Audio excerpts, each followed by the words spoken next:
what has happened over the last 20-odd turns, as you can imagine, is that Rome has decided to attack Hattusa. Their units are around it and trying to take it down, but given the walls and all the protection, they're struggling to do so. They had the goal, in the midst of all that, to march a settler to try and settle down here, which is an area I wish to take, since that's quite close to my capital. And I was pretty concerned until it was the funniest thing that the Hattusa, in the midst of their defense of being attacked, took the settler from them. So this has been a Hattusa settler that can't do anything ever since then. And I'm about to take it with this warrior unit. I don't like going to war, but going to war with a city-state means at least, especially since I'm not planning to take the city-state, there's not going to be a city-state emergency against me. No other civilizations are really gonna care. It's not like I'm attacking another civilization where everybody then, you know, denounces me for it. I don't have to worry about that. I mean, they've already denounced me, half of them. But, like, you know, I don't have to worry about how Rome sees me or anything. So, we're gonna hope for the best. Even though I have actually soothed Hattusa, and perhaps they've become too trusting of me, I'm now going to betray that trust in the favor of a really good reward.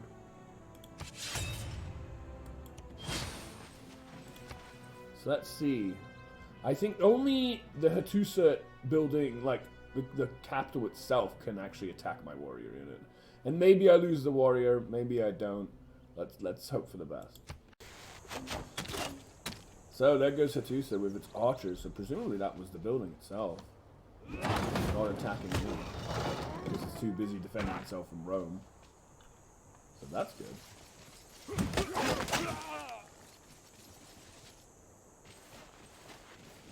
There goes that warrior unit. But one warrior unit should not be too difficult.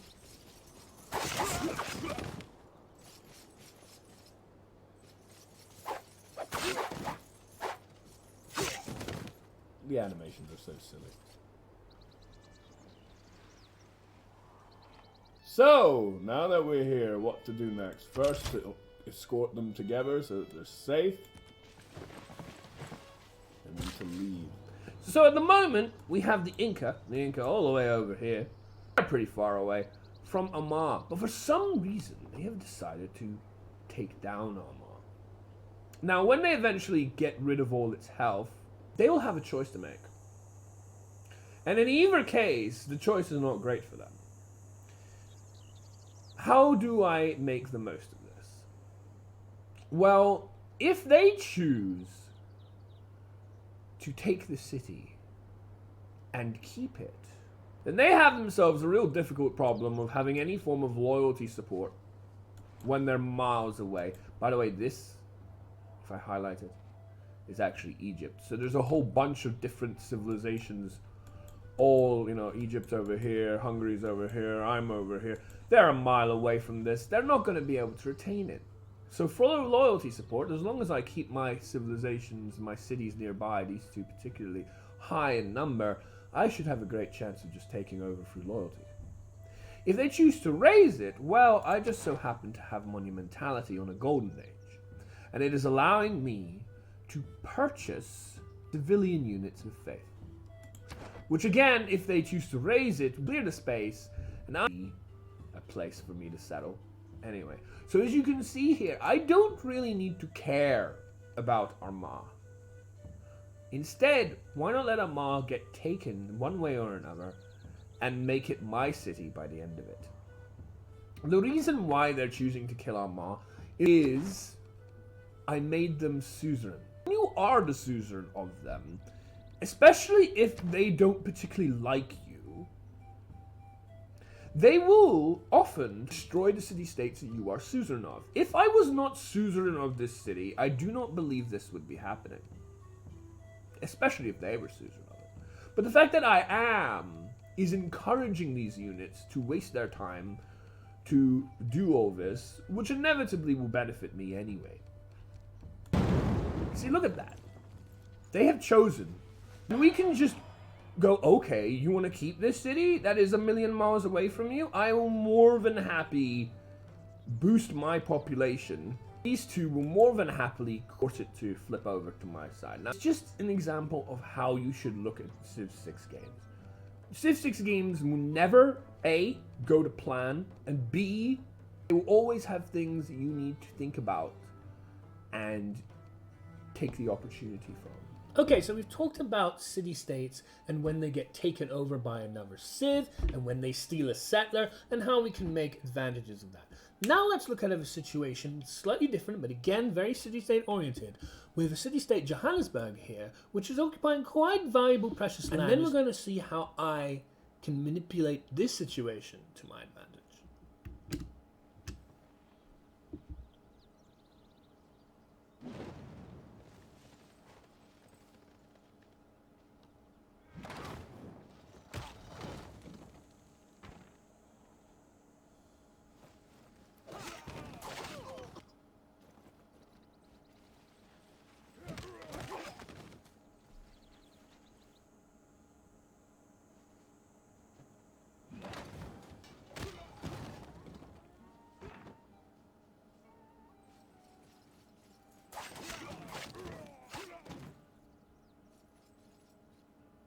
Now the beauty there, and something I didn't want to spoil before showing it, was that even though Tamiris definitely was attacking Johannesburg, technically it did not take down the city-state. Rather, it was aided by Jerusalem, and it just so happened, against perhaps Tamiris' wishes, that the final blow was dealt by the city-state. And of course, as a city-state, as we talked about with the settler, you cannot have two cities owned by the same city-state. So what happens? There's no choice anymore. The city-state gets destroyed. Fortunately, I have made, as it is in that time of the game, a couple of settlers. And I'm going to use this opportunity with Johannesburg perfectly out of the way, and as we can see, we have enough loyalty that we don't need to worry too much about the pressure coming in for making a nice couple of cities over here and making our empire as strong as it can be. So, we have made our way over. Our settlers have unimpeded been able to march their way over from the right-hand side of this continent over to the left, and we are about to settle our second city, which is perfect because now we have access to at least a footing of 6 cities that we can work with.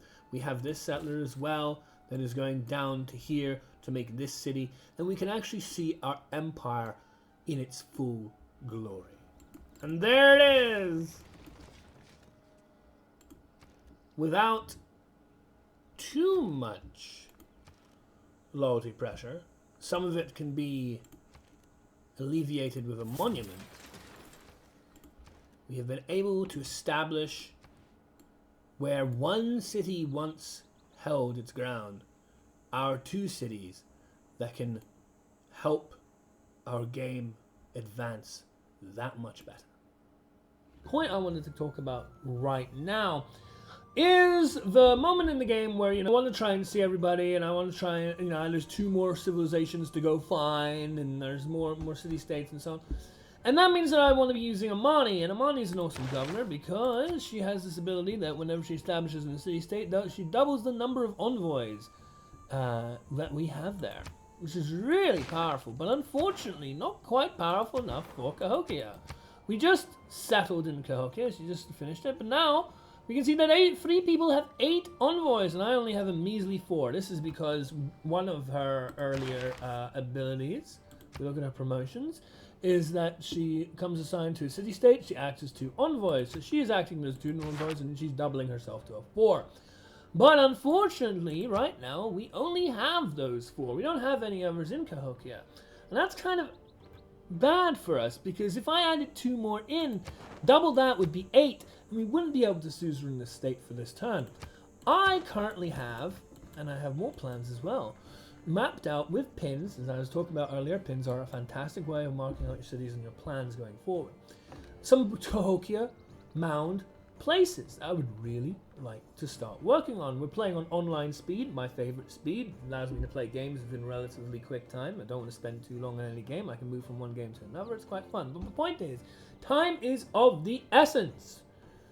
So I really want to make sure that I can suzerain this city-state this turn. I don't have to wait 6 more turns. 6 turns is a long time in a game that's only going to last maybe 120, 130, maybe 150 turns. At 6 turns is still a lot of time. So, how do I go about doing this? Well, I do have a government, and for 45 gold, I can make a slight little change here. And I can put the first envoy, Diplomatic League, instead of Merchant Confederation, which I do really like for the money, but it's fine. We still have 300 odd coming in. Diplomatic League says the first envoy that you send to each city-state counts as 2 envoys. That's great and all. Wonderful, but we already have envoys in Cahokia. Oh, dear. Well, you know what? If I was to reassign her to, I don't know, say, Samarkand, whatever will do. Oh, we don't have envoys anymore. So if I then put 1, that'll count as 2. Fantastic. So the Diplomatic League is working for us. Now, well, we need to get her back to Cahokia. What about if we just do it right now? Hey, would you look at that? It works as if she never left. Because in turn-wise, she didn't. But for our purposes, she most certainly did. So now we can put another envoy in there. We now have 10 in total. And we have suzerained Cahokia. Perfect timing for us to start getting to work on our much-desired Cahokia mound. So let's go purchase this. Let's start putting our Cahokia mounds down. And yeah, that is how you can still soothe a city-state in that kind of situation, because you can always, and this goes for even Yang and other governors too, move a governor temporarily within the same turn to another city so that you can gain benefits from them not being in that city. And then once those benefits have been utilized, you can then, without any turn cost, move that governor straight back to that city, and it will be as if they never left. Primarily, the main currency that we need to worry about when trying to win a diplomatic victory is diplomacy favor. Diplomacy favor allows you to do better in Congress. It also can be sold off as its own good, and you can purchase other things with it, with the gold that you gain. And there's a whole bunch of reasons why we want to boost our diplomacy favor. And honestly, I like having 25 diplomacy minimum gain per turn. If not, potentially up to 40 is realistic. How do we go about making this 9 become a whopping 25, like 3 times the amount? Well, I love city-states. And in particular for this video, I love Valletta.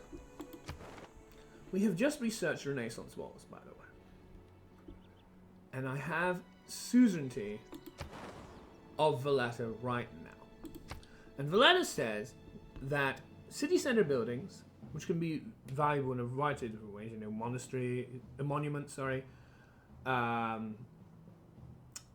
granaries, water mills, you name it, sewers, and encampment district buildings, as well as walls, can be bought with faith.